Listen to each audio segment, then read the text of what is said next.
Welcome to the Deep Dive.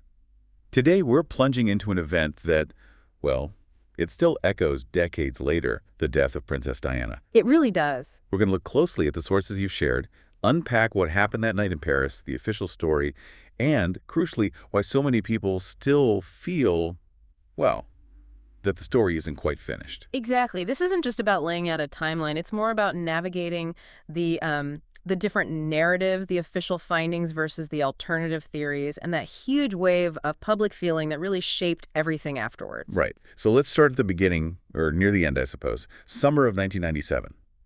Late August, Paris. Diana and Dodi Fayed are at the Ritz Hotel, owned by his father, Mohammed Al Fayed, of course. A key detail. And the paparazzi situation was intense, right? Yeah. Just swarming the place. Absolutely relentless, which led to that decision, the one to try and slip out the back. Through the rear entrance, yeah.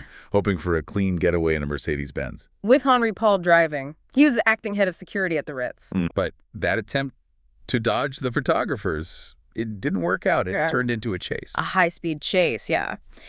And then around 12:23 a.m., August 31st, moments after leaving the hotel, the crash in the Pont de l'Alma tunnel. A really violent impact. Very. And eyewitness accounts paint this picture of immediate chaos. Paparazzi were there, some apparently still taking photos even after the crash. Which is just shocking in itself. And then there's the aftermath, the response time. That became a focal point, didn't it? Oh, it really did. There were significant delays. I mean, the crash happens just after midnight, but Diana doesn't actually reach the hospital, the Pitié-Salpêtrière, for almost 2 hours. 2 hours? And she was pronounced dead at 4 a.m., the cause. Severe internal injuries. So that whole time frame, the chaos at the scene, it immediately sparked questions, serious questions about the emergency response. Was it fast enough? Was it handled correctly? That initial shock, it soon turned into this huge public demand for answers. So authorities in both France and Britain launched these massive investigations. What did they find? Well, fundamentally, both the French investigation and the later British one came to the same conclusion. It was a tragic accident. An accident. Yes. The main factors they cited were, 1, the driver, Henri Paul. Tests showed he was intoxicated. His blood alcohol level was about 3 times the legal limit in France. Okay. And 2, he was driving way too fast, speeding significantly through that tunnel. Plus, a critical factor, neither Diana nor Dodi were wearing seatbelts. Which makes such a difference in a crash like that. A huge difference. And the paparazzi. They were looked at very closely, of course. Some were initially charged with manslaughter. Right, I remember that. But those charges were eventually dropped. The investigations concluded their actions didn't directly cause the crash itself, even if they contributed to the whole situation beforehand. Then, to really draw a line under it, the UK launched Operation Paget. This was years later, 2004 to 2008. A huge undertaking. Oh, immense. Operation Paget was incredibly thorough. We're talking an 800-page report. They didn't just review the old evidence, they re-examined everything. Like what specifically? Well, they re-interviewed witnesses, used modern forensic techniques on blood samples, did sophisticated crash reconstructions. They specifically investigated all those conspiracy claims like, was there a mysterious flash of light?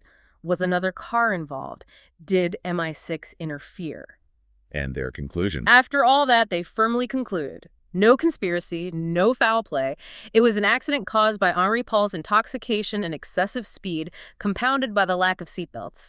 They found no credible evidence, none at all, to support any other version of events. So you have these incredibly detailed official reports, French and British, culminating in Paget. Clear conclusions. Yeah. Yet, for a lot of people, that just wasn't enough, was it? It didn't sit right. Not at all. And that gap between the official findings and public skepticism, that's where the conspiracy theories really took hold and flourished. And perhaps the most potent piece of fuel for those theories came from Diana herself, in a way. That letter she wrote to her butler, Paul Burrell. Ah, yes, the Burrell letter. Written, 10 months before she died? That's right. And in it she writes, it's chilling. They are planning an accident in my car. Brake failure and serious head injury. I mean, when that came out, wow, for people already suspicious, that felt like validation straight from Diana. A premonition almost. Yep. Proof that she knew she was in danger, that she felt targeted. It definitely fanned the flames. And that idea of being targeted led some to look towards, well, intelligence agencies, MI6 specifically. Right. MI6 is Britain's foreign intelligence service. And you had Richard Tomlinson, a former MI6 agent, making claims. What kind of claim? He alleged MI6 had been monitoring Diana, that they had information about the crash they weren't sharing. Now, his claims were never proven, and official inquiries dismissed them, but, well, coming from a former insider, it fed into that narrative of powerful, shadowy organizations capable of anything, including orchestrating and covering up a death. And then there were theories that were much more direct, pointing fingers not at spies, but at the royal family itself, specifically Prince Philip. Yes, that was, and probably still is, one of the most persistent and shocking theories. The core idea was that the establishment, perhaps led by Prince Philip, saw Diana as a loose cannon. A threat. A threat, exactly. A threat to the monarchy's image and stability, her popularity, her independence after the divorce, her relationships. Proponents of this theory believe the royals felt she needed to be silenced permanently to protect the institution. And wrapped up in that was the theory about her possibly being pregnant, wasn't it? Yes, very much so. The theory went that Diana was pregnant with Dodi Fade's child, Okay.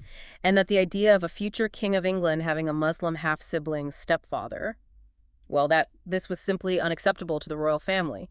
It provided a powerful, albeit grim, motive in the eyes of the theorists, protecting the bloodline, the succession, the image. Even though official medical reports found no evidence she was pregnant. Correct. The autopsy found no evidence of pregnancy.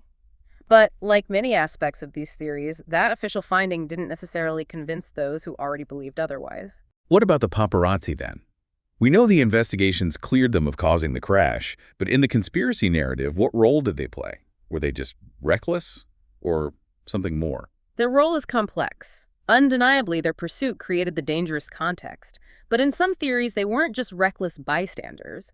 Some suggest they were either sort of manipulated pawns in a larger game, or perhaps even actively complicit, their actions helping to create the chaos needed for an assassination to look like an accident. That immediate photographing of the wreckage fueled that suspicion for some, didn't it? It certainly fueled public anger and disgust, and for those leaning towards conspiracy, it looked callous at best, sinister at worst. It led to major debates about media ethics. And we have to mention Mohammed Al-Fayed, Dodi's father. He never accepted the official verdict. Never. He was the loudest, most persistent voice claiming it was murder.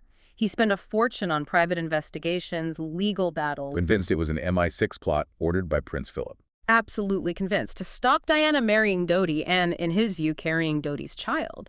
His relentless campaign definitely kept the assassination theories in the public eye for years, constantly challenging the official narrative.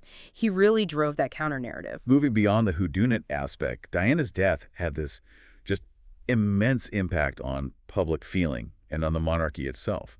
The initial reaction for the royals, it wasn't well received, was it? No, it really wasn't. The public saw the royal family, especially the Queen, as being cold, distant, staying up in Balmoral while the nation grieved openly. There was this huge outpouring of grief, flowers piling up outside the palaces. The sea of flowers. And the perception was the royals weren't sharing that grief. It created a real crisis point. The public mood felt quite anti-monarchy for a time. But they did respond eventually. They did. It forced a change. You had the Queen's televised address, the breaking of protocol with the flag at Buckingham Palace, the Queen bowing her head as the coffin passed. It marked a shift, really, towards a monarchy that needed to appear more, well, human, more in touch with public emotion. And the cultural impact on the media, for instance. Oh, profound. The backlash against the paparazzi was intense. It led to calls for tighter regulations, stricter codes of conduct. Things did change, for a while at least, in how aggressively the press pursued celebrities. But the fascination with Diana herself, that hasn't faded. Not at all. Books, documentaries, films, now TV series. Her story and the mystery around her death, they continue to captivate people. She remains this incredibly resonant figure. And you see the echoes even now in how Prince William and Prince Harry talk about their mother, about the media, about their own lives. It reminds you of what Diana said she wanted to be. A queen of people's hearts. Exactly. And in that sense, she certainly achieved it. Undeniably. So, accident or assassination? Officially, the case is closed. 2 governments, exhaustive inquiries, scientific analysis, all point to a tragic accident. The evidence presented is substantial. Yet, those doubts persist for many. That letter she wrote, the perceived motives, the lingering what-ifs, it means the mystery, for some, is very much alive. And as we've gone through all this, from the final moments in Paris to the official reports and then these deep-rooted alternative theories, what really strikes you? Why do you think these other narratives hold such power for some people, even decades later against all the official evidence? It's a powerful question, isn't it? I think this deep dive shows how certain stories, especially involving beloved figures, sudden tragedy, and powerful institutions, they just invite questioning. Maybe they resist simple explanations. It leaves you wondering, doesn't it? Yeah. About how we process information, how much we trust official accounts versus our own gut feelings, especially when the stakes feel so high and the emotions run so deep. How do you decide what to believe?